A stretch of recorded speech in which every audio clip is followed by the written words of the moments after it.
रात का घना अंधेरा था। चारों ओर सन्नाटा पसरा हुआ था।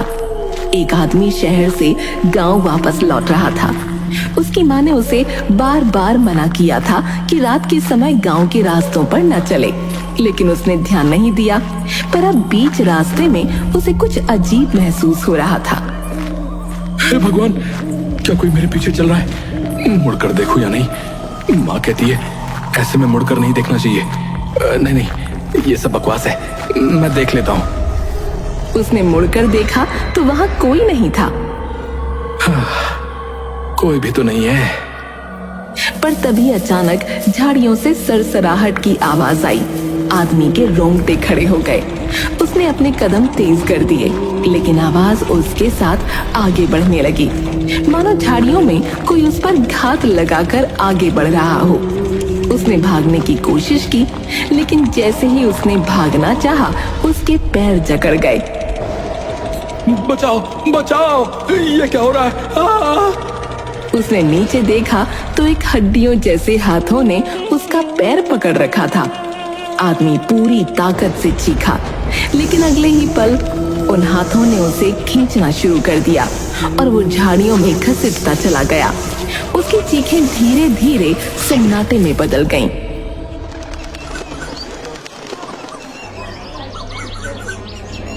अरे तुमने सुना?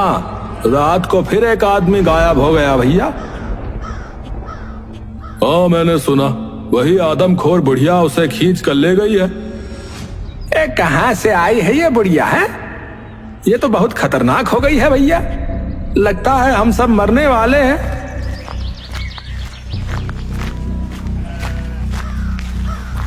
ये कैसे पता चला कि ये सब कोई आदमखोर बुढ़िया कर रही है? अरे संजय भैया, कुछ लोगों ने उसे देखा है।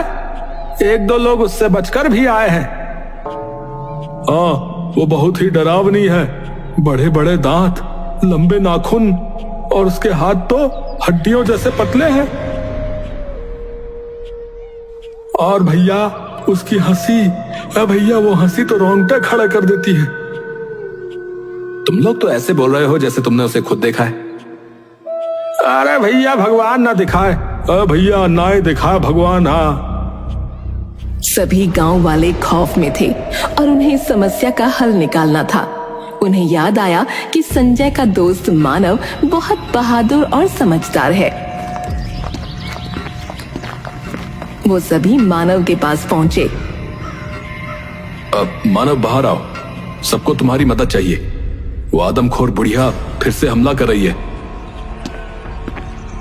मानव बाहर आया और गांव वालों की बातें सुनकर थोड़ा चिढ़ गया। यार क्या बकवास है ये सब। आदमखोर बुढ़िया जैसी कोई चीज नहीं होती। ये किसी जानवर का काम है। लेकिन मानव भैया, हमने खुद लोगों से सुना है, वो बुढ़िया को देख चुके हैं। मुझे इन सब कहानियों पर यकीन नहीं है, समझे? ये सब अंधविश्वास है। हमें वन विभाग को खबर करनी चाहिए ताकि वो आकर जांच कर सके। मानव भैया, एक आप ही हो जो हमारी मदद कर सकते हो। हम सब डर के साए में जी रहे हैं भैया। अरे मैंने कह दिया ना, ये सब बेकार की बातें हैं। वन विभाग को बुलाओ और उनसे ही मदद मांगो। मानव का रूखा जवाब सुनकर गांव वाले मायूस होकर लौट गए।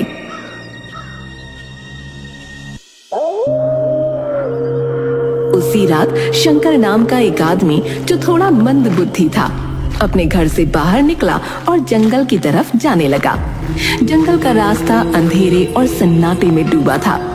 अचानक उसे महसूस हुआ कि कोई उसका पीछा कर रहा है। उसने मुड़कर देखा, लेकिन वहां कोई नहीं था। कौन है वहां? कौन है? अचानक कहाँ गायब हो गए? अच्छा, छुपन छुपाई खेल रहे हो क्या? मैं भी खेलूंगा, मैं भी खेलूंगा। जवाब में सिर्फ सन्नाटा था। शंकर फिर से बोला,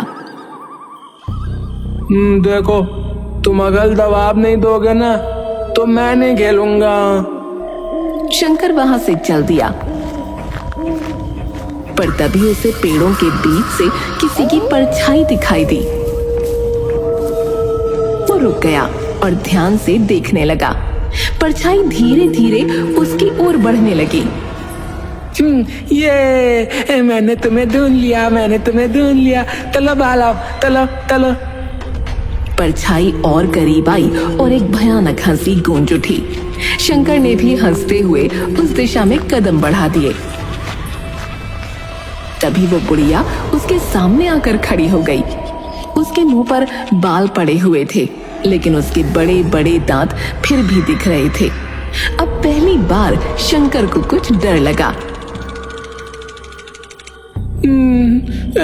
तुम बहुत गंदी हो, मुझे अच्छा नहीं लग रहा है, मैं जा रहा हूँ। उसकी भयानक आंखें शंकर को घूरने लगीं। शंकर की सांसें तेज हो गईं।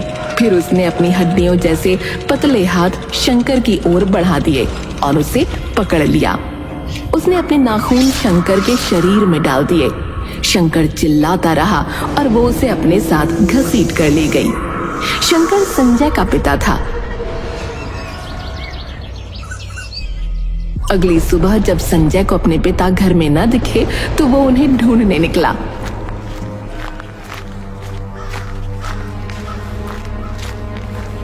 उसे उनका एक हाथ कटा पड़ा मिला। पिताजी, ये क्या हो गया? आप मुझे छोड़कर क्यों चले गए? अब मेरा क्या होगा? मैं आपके बिना मर जाऊंगा। उसने फौरन जाकर इस बारे में गांव वालों को बताया।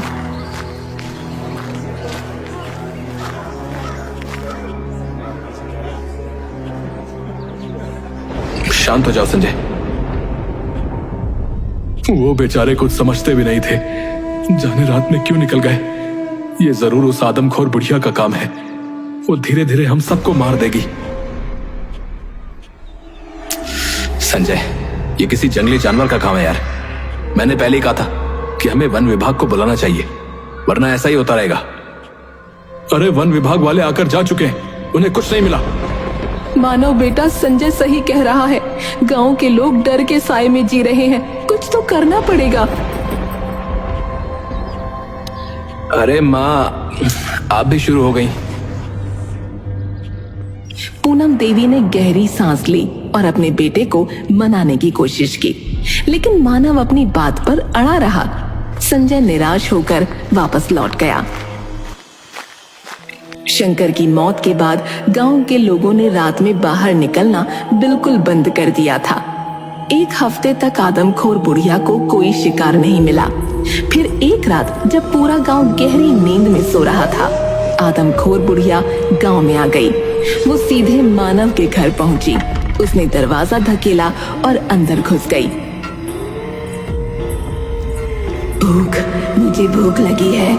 वो पूनम देवी को देखकर उसकी ओर बढ़ने लगी। पूनम देवी गहरी नींद में थीं। जैसे ही बुढ़िया ने पूनम देवी को पकड़ा, वो चीख उठी, बचाओ, मारो बेटा, बचाओ। उनकी चीख सुनकर मानव की आंख खुल गई। उसने देखा कि एक भयानक बुढ़िया उसकी माँ को घसीट रही है। छोड़ दे मेरी माँ को, छोड़ दे, छोड़। मानव ने अपनी पूरी ताकत से बुढ़िया को रोकने की कोशिश की, लेकिन उसने उसे धक्का दे दिया। मानव का सिर दीवार से जा टकराया और वो बेहोश हो गया। उसकी आंख खुली तो उसने खुद को जमीन पर पड़ा पाया। उसके सिर में भयानक दर्द हो रहा था। उसे धीरे धीरे पिछली रात की घटनाएं याद आईं। वो तुरंत बाहर की ओर भागा और गांव वालों को इकट्ठा करके बोला, मेरी माँ को उस आदमखोर बुढ़िया ने उठा लिया है। मैंने उसे देखा है। अब मानते हो कि वो बुढ़िया सच में है? बड़े बहादुर बनते थे, कह रहे थे जानवर है। अब तो खुद ही देख लिया ना। अब हाँ, मैंने खुद उसे देखा है।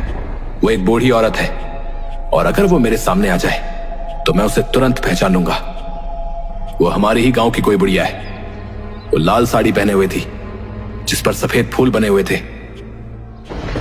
ये सुनकर गांव वाले डर गए, क्योंकि ऐसी साड़ी उन्होंने अपने गांव में किसी को पहने देखा था, पर किसको ये उन्हें याद नहीं था। तो अब क्या करेंगे मानव? हमें उस बुढ़िया से बचना होगा। हम सब मिलकर उसे ढूंढेंगे और रोकेंगे। ये हमारी ही गांव की कोई बुढ़िया है, हमें पता लगाना होगा कि वो कौन है। मानव ने दिन भर उस आदमखोर बुढ़िया को ढूंढने की कोशिश की। गांव का चप्पा चप्पा छान मारा, लेकिन बुढ़िया का कोई अता पता नहीं चला। शाम हो चुकी थी और सूरज धीरे धीरे ढलने लगा था। मानव की उम्मीदें टूटने लगी थीं, लेकिन तभी उसकी नजर पड़ोस में रहने वाली कमला देवी पर पड़ी। ये तो वही साड़ी है जो उस आदमखोर बुढ़िया ने पहनी थी। हे भगवान, मैंने पूरा गांव देख लिया और पड़ोस में देखना भूल गया। वो तेजी से कमला देवी के पास गया और उसे पकड़ लिया। तुम ही हो वो आदमखोर बुढ़िया? क्या बकवास कर रहे हो मानव? मुझे छोड़ो। मेरे पति को तो खुद वो आदमखोर बुढ़िया ले गई थी और तुम मुझे पकड़ रहे हो? ये होते देख लोग इकट्ठा हो गए। मानव, छोड़ दो अम्मा को, तुम गलत समझ रहे हो। हाँ, अम्मा ऐसा नहीं कर सकती, पागल मत बनो। मानव ने कमला देवी को कसकर पकड़ रखा था और अपनी बात पर अड़ा हुआ था। तभी सूरज ढल गया और अचानक कमला देवी का चेहरा बदलने लगा और उसके शरीर में अजीब सी हरकतें शुरू हो गईं। देखो देखो सब, ये वही आदमखोर बुढ़िया है। छोड़ मुझे। हे भगवान, ये कैसे हो सकता है? उनकी आंखें लाल हो गईं और नाखून लंबे और तेज हो गए। उनकी शक्ल धीरे धीरे आदमखोर बुढ़िया में बदल गई। गांव वाले दंग रह गए और डर से कांपने लगे। जल्दी से इसको बांध दो, वरना ये हम लोगों पर हमला कर देगी। मैं रस्सी लाता हूं। संजय रस्सी लाया और उन लोगों ने बड़ी मुश्किल से उस आदमखोर बुढ़िया को बांध दिया, लेकिन बहुत पूछने के बाद भी उन्हें कोई जवाब न मिला। मानव, मुझे लगता है ये अम्मा ये अपनी मर्जी से नहीं कर रही है। ये कोई तंत्र विद्या या काले जादू का असर है। मुझे भी यही लग रहा है। मेरे पास एक आइडिया है। ये रात मेरी माँ को घसीट कर ले गई थी ना, तो हम लोग उनके निशान के रास्ते पर जाते हैं। आखिर पता तो चले कि ये लोगों को ले कहां जाती है। वो दोनों और कुछ गांव वाले खून के निशानों के सहारे चलना शुरू करते हैं और जंगल के काफी अंदर एक गुफा तक पहुंचते हैं। चलो इस गुफा के अंदर चलते हैं। अब मुझे डर लग रहा है यार। अरे डर किस बात का? आदमखोर बुढ़िया तो गांव में बधी हुई है। वो लोग अंदर जाते हैं तो देखते हैं कि वहाँ एक तांत्रिक बैठा हुआ है, जिसके आसपास नर कंकाल रखे हुए हैं। ये तो अम्मा के पति हैं। ये जिंदा है? हाँ, मैं जिंदा हूं। पर ये चल क्या रहा है? क्या आपने अपनी पत्नी को आदमखोर बनाया है? हाँ, मैं एक काला जादू करने वाला तांत्रिक हूं। मैं इस पूरे गांव को अपने वश में करना चाहता था, जिसके लिए मुझे एक नर बलि देनी थी। लेकिन मेरी पत्नी ने मुझे ऐसा करने से मना कर दिया और धमकी दी कि वो सबको बता देगी। इसलिए मैं वहां से चला आया और काला जादू करके उसे आदमखोर बना दिया। ऐसे में अब वो खुद इस पूरे गांव को साफ कर देगी। आदमखोर वो नहीं, तुम हो। पकड़ लो इसे। पास आए तो मैं तुम लोगों पर भी जादू कर दूंगा। कर दे, हम देख लेंगे। सबने तांत्रिक को पकड़ लिया और उसे गांव लेकर आए।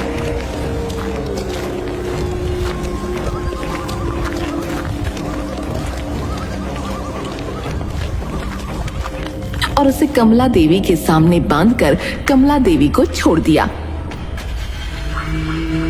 कमला देवी ने अपने पति के गले में इतनी जोर से काटा कि वो वहीं पर मर गया।